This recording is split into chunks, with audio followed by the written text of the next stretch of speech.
पाकिस्तान ने एक बार फिर सरहद पर फायरबंदी मुआहदे की खिलाफ वर्जी की है। पाकिस्तान ने जम्मू कश्मीर के जिला राजौरी के नौशहरा सेक्टर में खिलाफ वर्जी की है। पाकिस्तान ने आज सुबह सरहद पर फायरिंग की।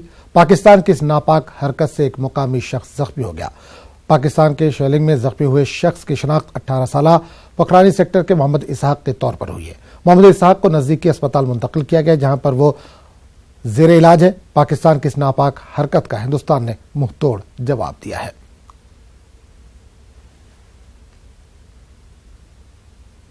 इसका डर तो है ही है सर। छोटे छोटे बच्चे हैं, उनको भी मतलब काफी परेशानी हो रही है। अब तो लोगों को भी सर, ये आप पानी के लिए लोग नहीं जा रहे। लोगों के घरों में शाम तक पानी नहीं था पीने के लिए। रात को भी लोग ऐसे सो गया। अब रमजान में तो हमें सुबह 4 बजे 5 बजे तक जागना होता है। उसके बाद अब अगर हमें पानी भी चाहिए और लाइट भी, सब कुछ, अगर ये ऐसी शेलिंग होती रहेगी तो ये तो हमारे लिए बहुत बड़ी प्रॉब्लम है सर। यहाँ पे बैंकर होते तो ऑलरेडी कुछ ना कुछ तो लोग सेव होते। यहाँ पे डॉक्टरों ने एडमिट नहीं किया, उसको रेफर किया जम्मू में। अब भी पता नहीं उसका कहने ऑपरेशन होगा, उसके बाद शायद उसको जहर फैल गया जिसम में। अब पता नहीं उसके साथ क्या होगा। तो ये इस तरह की वारदात हो रही है सर। तो अब इसके लिए तो हकाम को भी थोड़ी मतलब ध्यान देना चाहिए। अभी भी आज जनाब कोई हमने खाना नहीं ना पकाया है ना खाया है। छोटे बच्चों को अंदर वो डरे हुए हैं और अंदर बिठाया हुआ, बस पानी दे रहे हैं बार बार और ऐसे कांप रहे हैं। आज भी खौफ बना हुआ है कि वक्फे वक्फे पे आज भी गोलाबारी हो रही है।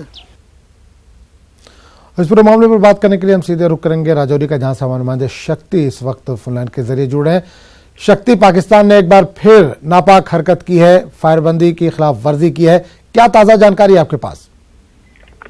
देखिए, पाकिस्तान की तरफ से एक बहुत फायरबंदी की जो है मुआहदे की खिलाफ वर्जी की गई है और राजौरी के नौशहरा सेक्टर के गांव पुखरनी में ये हादसा हुआ है। पुखरनी गांव बिल्कुल सरहद के करीब वाक़या ये गांव है और रात को 1 बजे जो है वो पाकिस्तान की तरफ से फायरिंग शुरू की गई थी। रुक रुक के अभी भी फायरिंग जो है वो चल रही है और इसमें जो है मोहम्मद इशाक नाम का एक नौजवान जिसकी 18 साल उम्र है, वो इसमें जख्मी हुआ है, जिसे पहले नजदीकी आर्मी हॉस्पिटल में, उसके बाद नौशहरा के सब डिस्ट्रिक्ट हॉस्पिटल में लाया गया।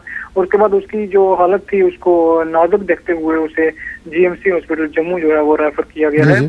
तो इस फायरिंग की वजह से लोगों में काफी खौफ है, क्योंकि लोग जो हैं वो इस वक्त रमजान का महीना है और बिल्कुल सरहद के करीब जो लोग वो रह रहे हैं और सुबह उनको उठना होता है। लेकिन पाकिस्तान की तरफ से ये जो फायरिंग हो रही है इसका लोगों को काफी खौफ बना हुआ है, क्योंकि घरों से वो बाहर नहीं निकल सकते।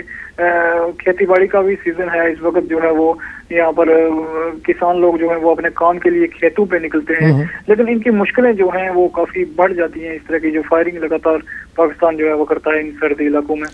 बिल्कुल शक्ति, एक चीज जाने जाए, हिंदुस्तान की तरफ से किस तरह का जवाब दिया गया?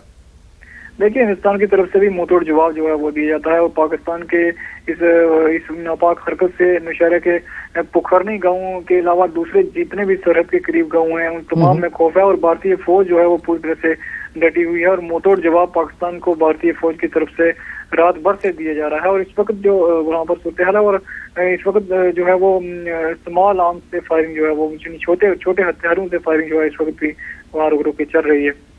शक्ति, लगातार इन लोगों की मांग थी, जो सरहद से लगे लोग हैं वहां पर आबाद हैं, बंकर्स की मांग होती है, तो क्या इस इलाके में सरकार की तरफ से या फौज की तरफ से बंकर्स वगैरह तामीर कराए गए हैं अभी? देखिए, बंकर की जहां अगर हम बात करें तो जितना सरकार ने ऐलान किया था कि 5000 बंकर जो हैं वो राजौरी के सरहदी इलाकों में तामीर किए जाएंगे, लेकिन उनमें से बहुत कम, यानी अगर हम माने तो इस वक्त करीब 800 के करीब ही बंकर जो है वो इन इलाकों में तामीर किए गए हैं। बाकी तमाम इलाके अभी बंकर वहाँ पर नहीं तामीर हुए हैं, क्योंकि वहाँ पर जब हमारी जिला इंतजामिया से बात होती है तो वो उनका ये कहना है कि जो रकम रखी गई है, इसके लिए जो पैसा रखा गया वो कम है, जिसके लिए कुछ ठेकेदार इसका ठेका नहीं ले रहा है, जिस वजह से काम पेंडिंग है।